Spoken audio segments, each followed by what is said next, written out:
and gentlemen. Welcome to the show. It's Movie Wire time. Oh, the Movie Wire. Bring the firing squad. Bill, Justin. Give the finger or laugh or smile. It's time to find out. No more waiting. So here we go. The Sultan of Cinema. The gumshoe of review. Here is Justin Henson. Let's start the show. Let's go. Welcome to the Movie Wire. Good. Welcome to this week's edition of the Movie Wire. I'm your host, Justin Henson, and welcome to the show.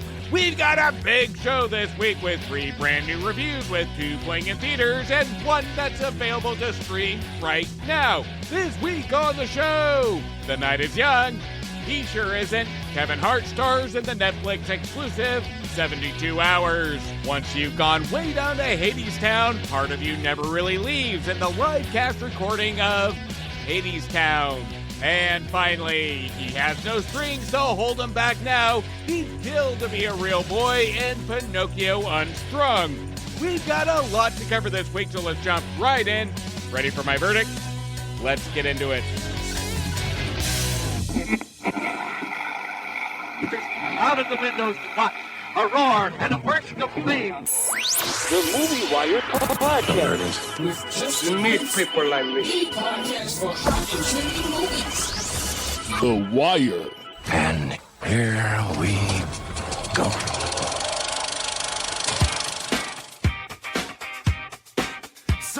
A 40-year-old executive ends up at a 3-day bachelor party with a group of guys half his age after being mistakenly included in their chat group. Kevin Hart stars in the Netflix exclusive 72 Hours. 72 hours changed it all. Soliciting, human trafficking, everybody going to jail. Hands on your head. Maybe guys can clear it up. This guy is a stranger that is on our bachelor party. He vomited on us, and then we had to get naked. He's like our friend, but he's older than us. So he's like our daddy. Guys, you're not helping. You gotta see this. I'm in a random group chat with some guys planning their bachelor party. They're inviting me to Miami? Yeah, they want me to go. My boss thinks I'm getting too old. Damn. Sorry, baby. It's fine. This is my opportunity to connect with the youth. It's really weird that you came. I had no idea you were like 50. No, man, I'm 40. That's still so many years to be. We got 72 hours. Shower up and put on your good panties. You look like a bad genie. You look like shorter pit bull. I like it. First, we chilling and grilling by the pool. Oh my God, look at all these women around. Be like freshmen. Be like me, man. Where are they coming from? Then, we hit the club, boys, and guess what? No survivors. Pull your dick out. So enough. No dick for you. And then, party bus. We're hitting South Beach tonight. Can I offer you some Zen? I'm gonna do 2. I'm gonna do 3. Oh. My lips start getting numb. Have you been swallowing them? Oh, what the fuck, Joe? Huh? Come on, Joe. Something's off about this guy. Are you a police officer? Me? Prove you're not a cop. Do the drugs. What, you heard dead men walking? Tonight we in the major league. Follow me.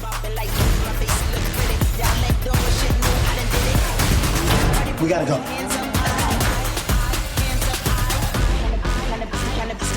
Guys, jellyfish at 9 o'clock. Oh my God! No, your face! My face what? It's a cauliflower face. That nigga got me. No, we know. They got me.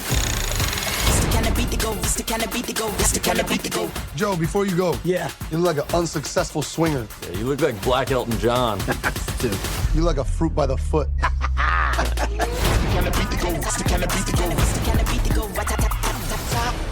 Here is another Netflix comedy that when I pressed play, I felt like I was pushing the button to the Netflix assembly line generic film machine to pump out yet another safe, ho-hum comedy that I would forget after I sobered up in the morning. And is it generic? Yes, but what our Harold and Kumar and Cobra Kai writers John Hurwitz and Hayden Skolzenberg, alongside newcomer Kevin Burrows, do is add in the right pinch of heart of intent of what it wants to tell the viewer, along with some relatable touches besides the drug dealing, cocaine use, and male prostitution jokes. So maybe not relatable for some.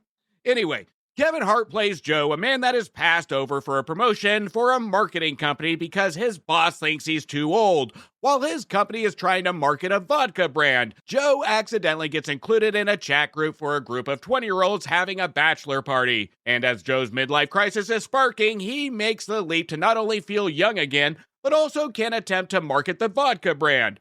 But a series of events that start with Joe borrowing clothes from a drug lord's closet for a night on the town goes into a downward spiral of drugs, sex, guns, yachts, and Joe gaining an alternate ego while on cocaine. Now, here is where I was surprised with the film. I actually laughed multiple times throughout 72 hours, and by the end, I actually felt for our Joe character. It put a mild smile on my face, but that doesn't mean the movie earned it. It did so with moments of smart writing to tap into the relatability, and was able to do so with mere paragraphs of dialogue to tell us why we sat through this movie. Our trio writers, especially with Hurwitz and Skolzenberg, who also wrote American Reunion, have shown that they always have an idea up their sleeve to move a movie along, even though how we lead up to that idea isn't the best route, but they can write the destination quite well. What really sells us on this journey is Hart's performance that is somewhat controlled,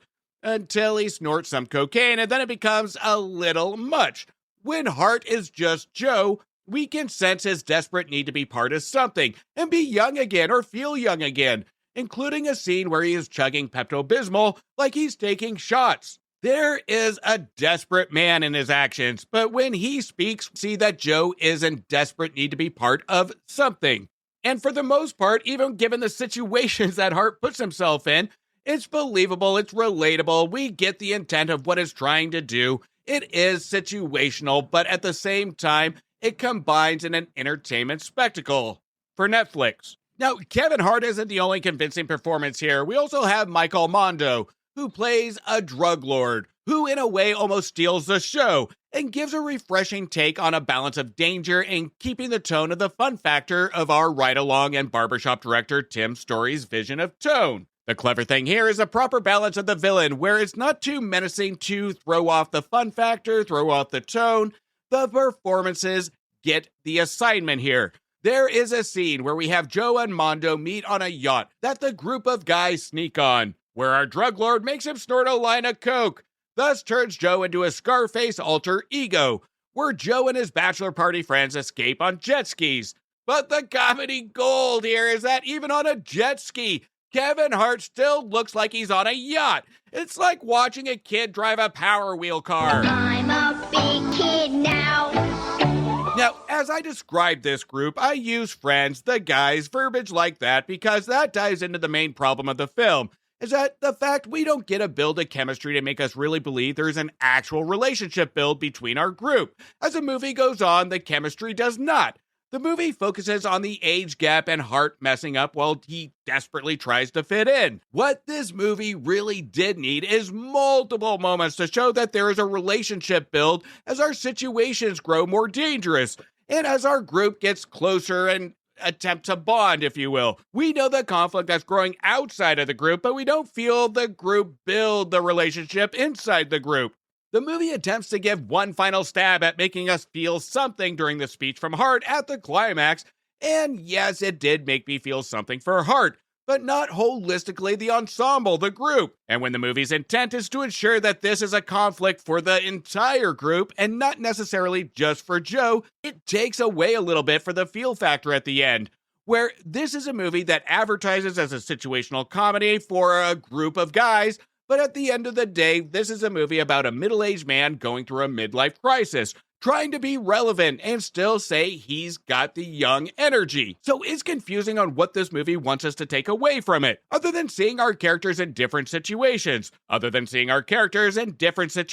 with Hart in the middle as comedy relief and giving all the other characters vice, if you will, that on the surface we think is going to be utilized throughout the film, but it never really is. Such as a character like Hunter, played by Ben Marshall, who just lost the love of his life and has a lack of confidence, the movie tells us, by his girlfriend cheating on him numerous times, and he just accepts it. The movie doesn't really do anything with this information except give us a personality trait, but it never taps into it. It never really taps into it in a comedic way, or even give it some heart or redemption to it.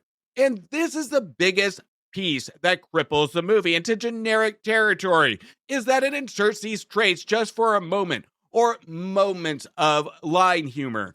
72 Hours is a better Netflix comedy than what they've put out in quite a while, and it made me laugh more than any other Netflix movie in a while.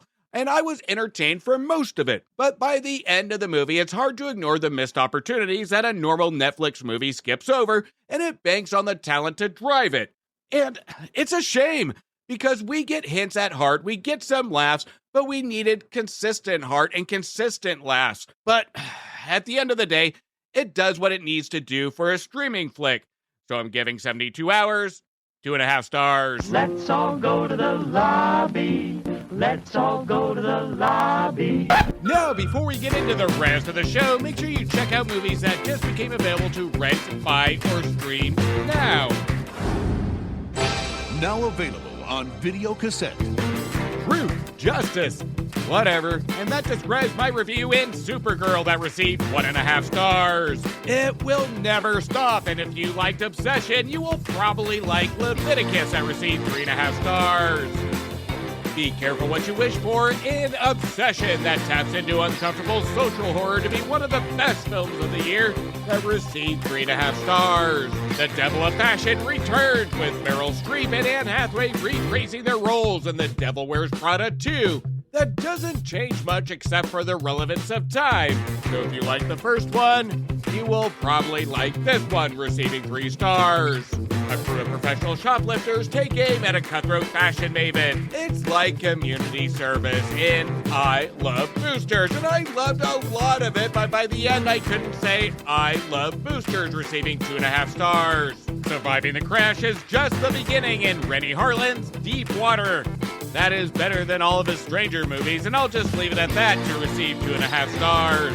Witness the birth of modern Russia and the men that shaped it in The Wizard of the Kremlin, that if you pay attention and appreciate just the mere performances, it's worth a watch to receive 3 stars. Their fight our future in Mortal Kombat 2, which was more memorable than the first film, but that's not saying much to receive 2 stars. Discover the making of the king, the origin of an icon in Michael, that was pop full of energy and leaves us wanting more, to receive 3 stars. When billions get stolen, meet the pros who steal it back in Guy Ritchie's In the Gray. And I gotta be honest, this is a first for the show. A movie that was so forgettable, I even forgot to even publish my review of it on the show. But just so you know, I gave it 2 stars, as an in-the-moment, nothing better to do Guy Ritchie film that just spliced together his other movies. I blink, I twitch, I jump, I click, I whistle, I shout, and I swear is one of the best films of the year to receive 4 stars. Check in, we've been expecting you, and I wasn't expecting an eerie movie that leaves you in thought in Hokum that received 3 stars. It's Down to the Wire in Fuse that promises a good time but fizzles out halfway through the movie to receive 2 stars. Their Time Is Now, a cautionary tale in this retelling of Animal Farm, which my cautionary tale is not to ever watch this movie to receive 0 stars. Breakups are all in the execution and Over Your Dead Body, that was driven by the fantastic ensemble of great performances, to receive 3 stars. The galaxy awaits in this Super Mario sequel that wasn't that super, but rather just an Easter egg sugar rush in the Super Mario Galaxy movie that received 2 stars. What Happened to Katie, in a take on The Mummy that made me want to go back to the Tom Cruise battling the Mummy and Lee Cronin's The Mummy that received 2 stars. Small Town, Big Secret that shows that Bob Odenkirk is a breakout, unexpected action star in Normal that taps into 90s fun of action films to receive 3.5 stars. Believe in Hail Mary that I believed was too long. I believed it looked great. I believed it was a good theater experience to receive 3 stars. Don't overlook any anomalies. Based on the video game comes Exit 8 for limited dialogue, and based on a video game had a lot to say to receive 3 stars. Witness the Wedding of the Year and Witness drama that doesn't stop after the reveal in The Drama that received 3.5 stars. New game, Fresh Blood, Double or Nothing, and Ready or Not 2 that didn't really add anything but subtracted the fun factor to receive 2 stars. Nature Can't Be Silenced in Disney Pixar's Hoppers that taps into all the emotions from heart to thrills for a perfect family adventure to receive 3.5 stars. Let Them Try in an admirable attempt at a survival thriller in They Will Kill You, but added nothing new to the table except moments of entertainment to receive 2.5 stars. Witches in Retail that mixes The Craft and Mean Girls, and I was all for the witty dialogue that drove the entertainment factor in Forbidden Fruit that received 3 stars. Everyone deserves a second chance, except Reminders of Him that I never want a reminder of this movie to receive 1.5 stars. Be Afraid of the Silence because it wants to be heard in Undertone. That was an underwhelming paranormal experience to receive 2 stars. Elvis Presley like you've never seen before in Epic Elvis Presley in Concert. That was a refreshing experience on the King himself receiving 4 stars. Here Comes the Motherfucking Bride in The Bride that I actually wish had some better fucking things to say to receive 2.5 stars. And finally, Meet Your New Neighbor. He's coming for you. But you will be okay if you just leave the theater or turn it off in Psycho Killer that received 1.5 stars. Now, before we get into the last set of reviews, there is a podcast that's one of my go-tos, and it's with my good friend Dan over at the Gaming Views podcast. Make sure to check out Dan from head to toe, and then check out his podcast. The link to his show will be in the description of this episode. But let's hear from Dan over at the Gaming Views podcast now.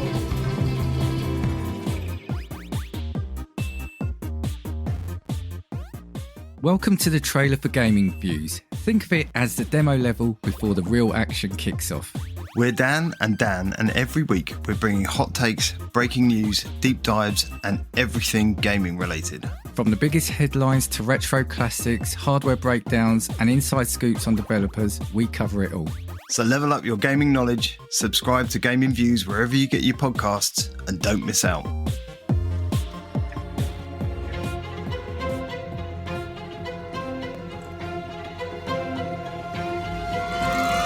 A dark coming-of-age re-imaging of Pinocchio. This unsettling tale follows iconic puppet's disturbing journey through becoming a real boy in Pinocchio Unstrung.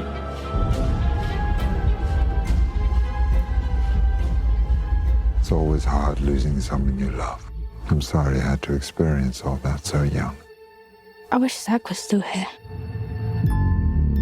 Doesn't feel the same anymore.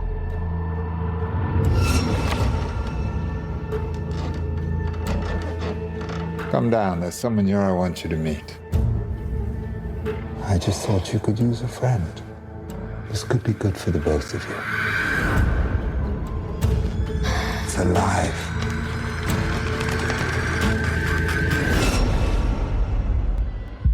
What was that made different from you? Organs and stuff. I want to be just like you. No, you don't. You're way cooler than me. Who are you? Name's Cricket. Piece by piece, we'll take everything you need to be real.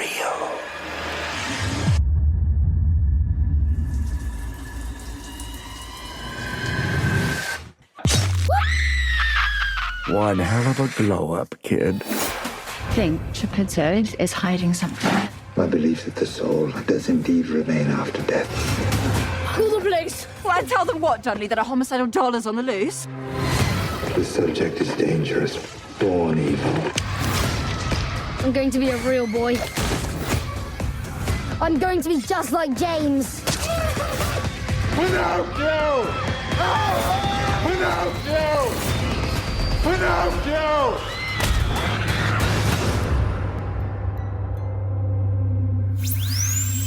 Let's give you a smile. Pinocchio Unstrung has to be one of the most frustrating movies of the year. On one hand, it has a lot of good ideas, especially ones that played nods to the original book by Carlo Collodi. This take is so much darker than what Disney or other adaptations have painted it. But on the other hand, this is a movie that rushes itself and attempts to appease the fans of Winnie the Pooh, Blood and Honey, in which we do get an unnecessary nod to that movie here. Pinocchio Unstrung seems to want to break out and not be just another lost copy, ruin your childhood type movie like Blood and Honey. But then we get moments of gore that just feels thrown in, an attempt to classify it as such, where our director, Rhys Frank Waterfeld, director of Winnie the Pooh, Blood and Honey, must take pride in his first big screen appearance and can't leave his ego at the door, in which I highly recommend he does, because there is a style here in his direction that is quite reminiscent of an early Tim Burton, and the fact he has to remind us that he did Blood and Honey takes away from that fantasy. And we can see from him some bottled up urge to want to break out away from the formula. But it must be a thought in his head that people want more of the same of just characters from childhoods with gruesome kills. But instead, his biggest strengths here is the discovery of the characters, in which he does fairly well, but leaves us wondering if only he just took his time with the script and story, this could have been a game changer and something unique with the Pinocchio tale. Pinocchio Unstrung runs a mere hour and 20 minutes and suffers from severe pacing issues, where at times, mostly in the beginning, it feels like it's running at a brisk pace. Then when we are introduced to what seems like a light switch, we have a transition to murder and gore. This is where the movie seems like it goes on for 3 hours. There was a moment I looked at the time in the second half, and then I looked at it again, and it had only been 5 minutes. The film is packed full of characters and mystery that could have easily filled a full movie for a 2-hour runtime, and still had the gore it wanted to insert, but it rushes itself into what Waterfield is known for: gore and murder, and he doesn't see the potential in the material he wrote in the first half of the film. For the first time since Winnie and Pooh Gorefest movies, here he actually shows some style and connection in the beginning, tapping into a familiar territory while bringing in some lore from the books. But then it feels like he needs to take a really big shit halfway through the script, and he wanted to finish it as soon as possible to rush to the bathroom. Then we get into the last 30 minutes or so of the movie, and we are introduced to our cricket, voiced by the one and only Freddy Krueger, Robert Englund, and even more lore. And I asked myself, why wasn't this introduced earlier? Pinocchio is voiced by Jude Lloyd, who is created by our Geppetto character, played by Richard Brake, to help his grandson James, played by Cameron Bell, cope with the loss after his parents and best friend pass away. Pinocchio is also a boy learning about the world around him, from James Geppetto nature documentaries to even another wooden soul attached to a door. He is constantly learning and finding his journey, finding his path. Pinocchio has a lot to discover, and we have a lot to discover in this world, the setting, and the characters. There's a lot here to dissect, but the film is so eager to insert what Waterfeld thinks people want instead of actually giving us something he teases us with, which is depth. We have the potential of what this story could be, especially with what seems to be a vision of direction. But Waterfeld isn't articulate or mature enough in his writing to go all in on his own writing. We can sense a lack of confidence where he doesn't want to go too deep into the lore, and this is where he pivots to just gore. And this strategy, this left me saying no!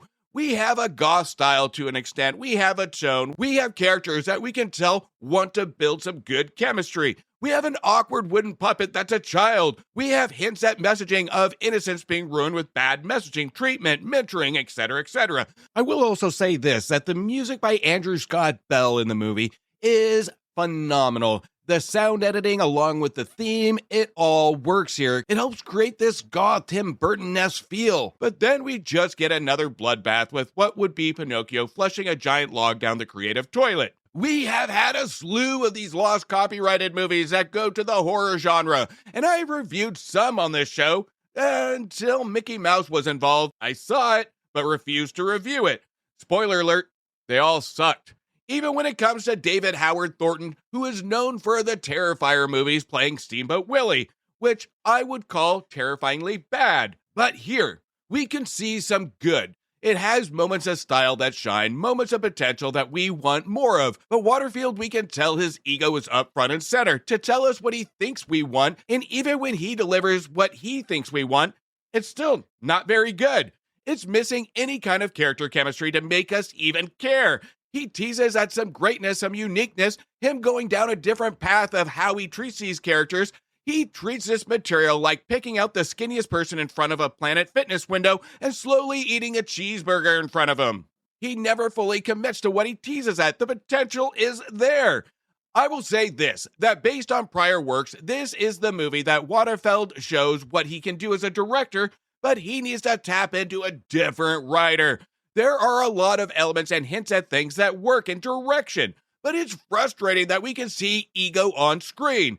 This is one of the rare occasions that I state, I hope they remake this with the idea at top of mind and the direction at top of mind, with a different talent behind the writing wheel. I'm giving Pinocchio Unstrung 2 stars. There are no stings on me.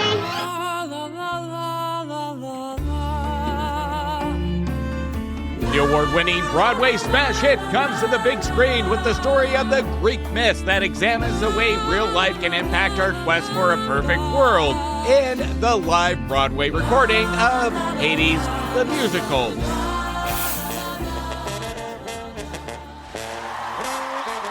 Once upon a time there was a railroad line. There was a poor boy working on a sign. There was a road to hell. It was hard times. It was the world of God. And man, it's a love song. It's a tale of a love from long ago. It's a sad song. We're gonna sing it again. I want 2, 3, 4. Way down, Hadestown, way down under the ground. Mr. Hades is a mighty king. Must have been making some mighty big deals. Seems like he owns everything. Kinda makes you wonder how it feels. Eurydice was a hungry young girl. Your ticket.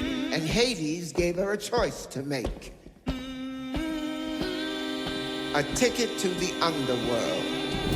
Wait for me, I'm coming. Wait, I'm coming with you. Wait for me, I'm coming. Wait, I'm coming with you. Wait for me, I'm coming to take me home. I'm coming.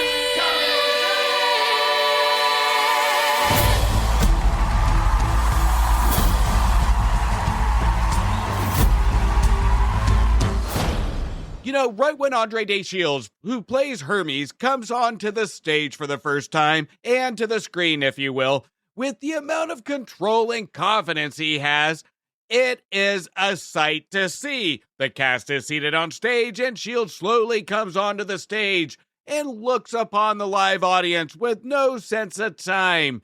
He is in complete control of the stage, and he's complete control of the audience. He slowly unbuttons his top button on his suit jacket to symbolize it's showtime.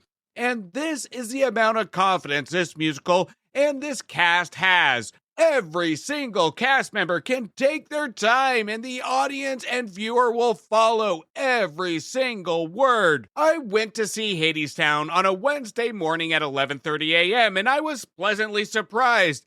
In the theater that I go to that is normally empty is packed full of people, but you wouldn't be able to tell because for the entire runtime, there was not a sound to be heard. In between songs and lines of dialogue, you can hear the humming of the equipment of the theater.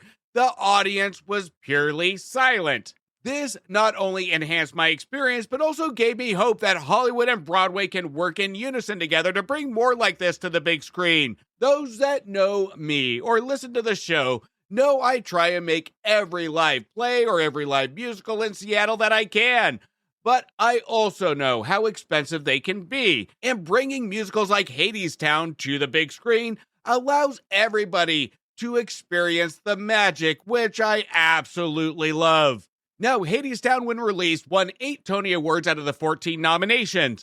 This includes Best Musical, which based on his competition that year, rightfully so. Originally directed on Broadway by Rachel Chafkin, this go-around is turned over to Brett Sullivan, whose forte is stage-to-screen filming, with Newsies Frozen and Miss Saigon under his belt from stage to screen. And Hadestown is a big challenge to capture the magic of the stage, even more than Miss Saigon, because it relies heavily on the setting to bring us into this world that at first might be hard to follow if one doesn't know the mythology of what Hadestown is trying to portray. But Sullivan does a good job here. We have some minor issues that I'll get into in just a second, but holistically, he does a great job on involving the audience like we're there in a live production. Now, Hadestown can be something complex to try and dissect, but let's try and break it down here. Between the settings and the music, Hadestown tries to explain and bring the Greek mythology to life using folk music,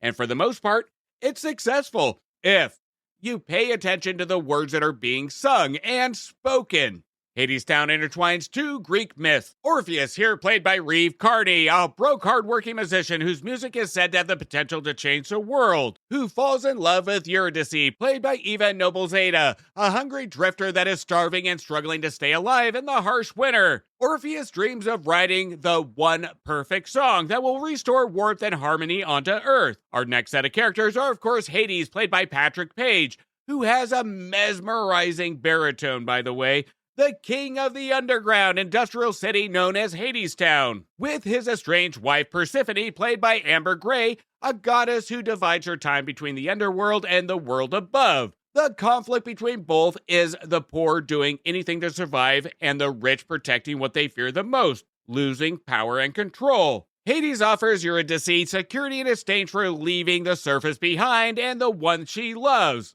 while Persephone feels trapped in a marriage that Hades feels more love for control than her. Half of this production is a point of view leading into the second act that turns into a rescue mission of redemption and hope. But even when tragedy is present, the musical still presents a message of hope. Now, again, the first half of this production, again directed by Brett Sullivan, is well done. When we get into the second act, there are moments that throws the feel off. And let me be clear, again, just mere moments, to take us out of the environment that we've built, such as up-close shots of an escape from Hadestown, that I felt could have been a better production value to demonstrate the stake that Orpheus and Eurydice are debating with. And to pinpoint this scene, this is a scene where Hades makes a deal for Orpheus to take Eurydice out of Hadestown. But in their journey, he cannot look back at her, or she will come back down to Hadestown. The moment of struggle and stake seems to go by too quick, and it doesn't build upon this one individual stake that you can tell the movie leads to.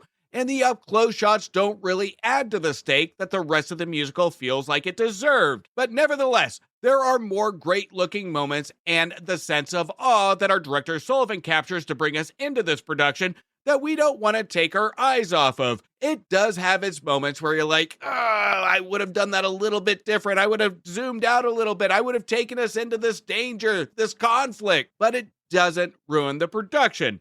The story of Hadestown is more relevant today than ever, about power, about control, about allowing life situations define us into who we are, all the way even to the tragic climax. But yet, Hadestown isn't about an ending, it's about finding meaning in telling the story again. Narrator Hermes reminds audiences throughout the musical that some stories deserve to be retold because hope itself is worth believing in, even when the outcome is known. Every performance becomes an act of optimism, suggesting that perhaps this time love might triumph over fear. And holistically, this is a movie about fear. We have two sets of stories that both have to overcome obstacles that have a sub-conflict of fear. What makes Hadestown so engulfing isn't simply its plot, but the way it frames timeless themes throughout contemporary ideas. The musical explores economic equality, environmental decline, authoritarian control, and the cost of sacrificing humanity for security. The book here does a fantastic job on giving us an emotional feeling to this, a relatability to an extent. Hades' factory becomes a metaphor for systems that reduce people to just merely machines or collateral damage, whatever it may be. While Orpheus' music represents the enduring power of art, empathy, and imagination. Between Hades and Orpheus, these two men really have two opposite viewpoints, but they all have the same fear of loss. Hadestown is one of those rare musicals that you have to really just not listen to the beat and fancy dances, but rather analyze the stage, screen, and words being spoken, and how they're being spoken to appreciate it. It's full of deep messaging that will make you want to listen to the soundtrack well after to really analyze the true meanings of it. Hadestown is a beautiful paradox. It tells a story everyone knows cannot end happily, yet somehow leaves us feeling hopeful and inspired instead of defeated and sad for the outcome. Its message isn't that love always wins, but that choosing love and choosing hope is worthwhile regardless of the outcome. This is one that balances tragedy and hopefulness, and it does so with such meaning, to the point by the time it ends, we want to stand up along with the movie and the audience and give it a standing ovation. This is flawless execution on a balance between tragedy and hopefulness.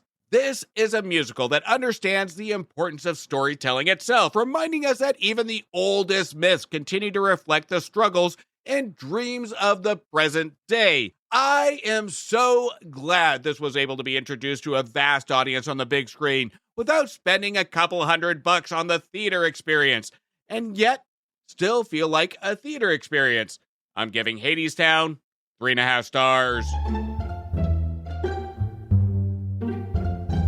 And that's a cut on this week's edition of The Movie Wire. I want to thank you for listening and thank you for your support. You can also show support by following me on Instagram, Blue Sky, X, Thread, Facebook, TikTok, YouTube, and Letterboxd at Movie Wire Show. And please don't forget to leave a review on Apple Podcasts or Spotify. And if you haven't yet checked out the Cult-Worthy Cinema Podcast and the Movie Wire's crossover show, Back to the Balcony, make sure you do. Again, the link of that show will be in the description of this episode. Until next week, do me a favor. Make sure you stay for after the credits to show the respect to those that put their blood, sweat, and tears into making a feature film and support your local movie theaters.